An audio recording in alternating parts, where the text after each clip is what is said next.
My question is to number one, how sometimes we are trapped into metric orientation.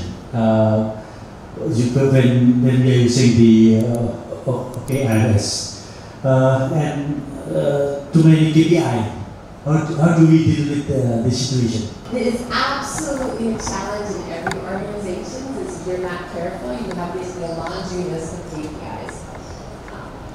I think it's similar to the question which you asked, which is it's about structure and then it's about behavior. Fundamentally, at the most senior leadership, you do have to have clear prioritization. And that is really hard. So often there's I want to do this and I want to do that and I want to capture this and I want to capture that. And so there's a structural piece of how do you chunk up big enough so that things are more inclusive of the big problems you want to solve. And so are you writing your OKR or the objective piece at the right inflection point of, is this really a problem we're trying to solve, or is this an activity we're trying to do? When you focus on an activity base, you end up getting a laundry list of things. And the laundry list can be 10, 15, 20, 30 things, right?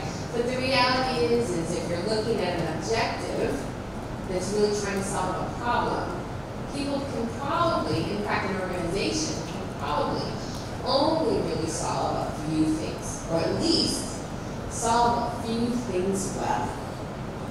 And as anything, impact is really good.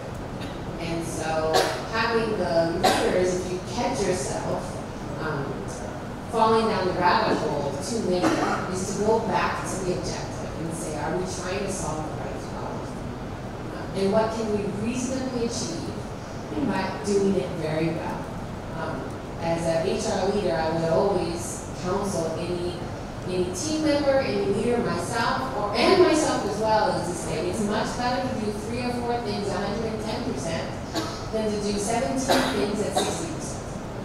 Because you really get the impact, you really get the learning, you really get the credibility, and then you can do another 2 or 3 or 4 things.